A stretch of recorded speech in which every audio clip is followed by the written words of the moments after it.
Okay, this video is going to go over how to name ketones. You'll see in organic chemistry, just kind of the simple ones for right now before you get into more advanced examples, so you have your baseline. As always, if you know how to name your alkanes, it's going to be way easier for you. So if you don't know how to name them yet, that's fine. Just go watch that video and then come back here. Okay, so our ketones are part of our carbonyl family of functional groups where we have a carbon double bonded to our oxygen. That is our carbonyl. On either side, we have carbons or alkyl chains.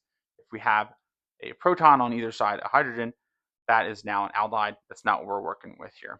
Okay, so just like everything, we want to know how many carbons are in that chain, and just like everything, we have a prefix, so that represents the number of carbons. So that pent is saying that we have 5 carbons, and then that anone, or really just this one, is saying that it's a ketone. Now, you might also see it written, oh, I'm sorry, we have to say where it is, and it's at the 2 position. So 1, 2, 3, 4, 5. Because remember, we wouldn't count the other way because we always want things to have the lowest possible number label assignment, especially if this is the most important thing there. That would inherently be the one we go off of. You can also see it written like this, which is an equally valid way that is accepted in IUPAC, because there's like old and new IUPAC, but like everyone's still, most people still use this one, but technically the newer one is this, where it's pentan 2 own.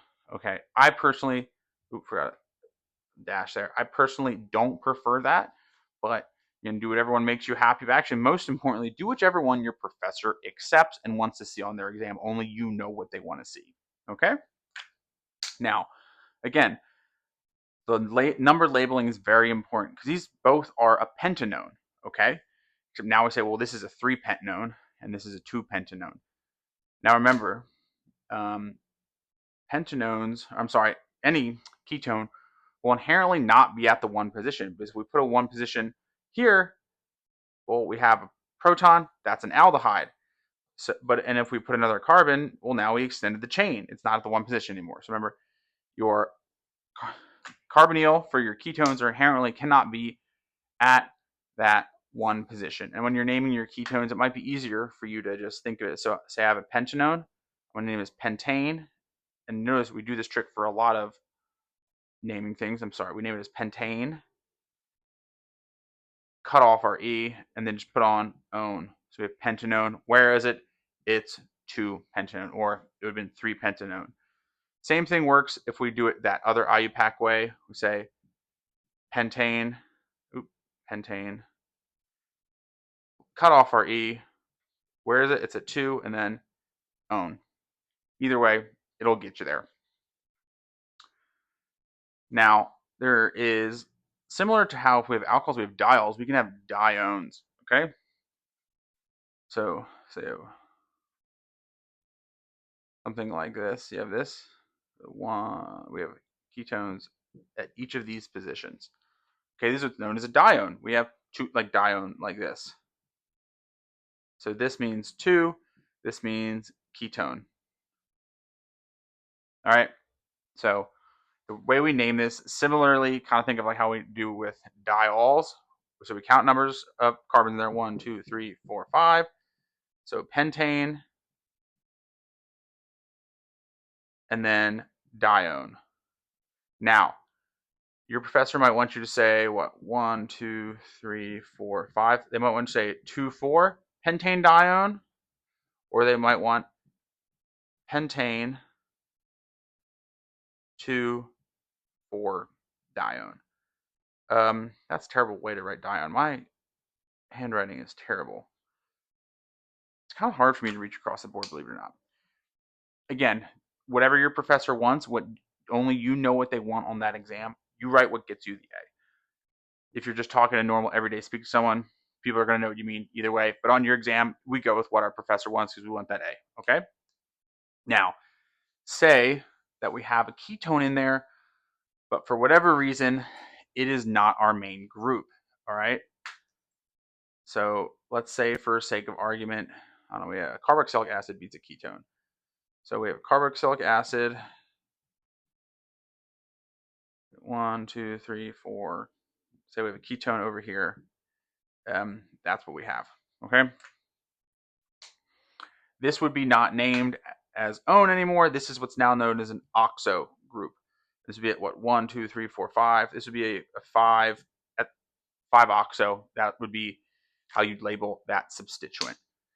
And one last thing I just remembered is the common name for ketones. Okay, so first of all, this is what's known as acetone. So acetone. The prefix acet is a little confusing because I always thought of it as like the most basic form of it where there are carbons in my mind, but that doesn't always hold true either. Some people say acet means 2, but there are 3 carbons in acetone. So it's kind of something you just need to remember. That's a whole other video, but this is acetone. Another, also, the IUPAC name would be propanone. So for propanone, we don't necessarily need to say where the carbonyl is, because remember, by definition, it can't be at the 1 position. It has to be right there at the 2. We don't necessarily need to say that it's at the 2 position. Another thing you're going to see is for common names of ketones, what people will just do is say what's on either side of them.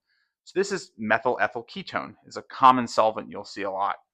So this is a methyl group, and this is an ethyl group. Kind of similar to the common names of ethers. So they just say what's on either side, methyl ethyl ketone. For common names, as far as I know, you don't need to put them in alphabetical order like you do with substituents normally. Again, whatever your professor says. In practice, I've never heard this referred to as ethyl methyl ketone, only methyl ethyl ketone. Although, again, if you said ethyl methyl ketone, someone's going to know what you mean.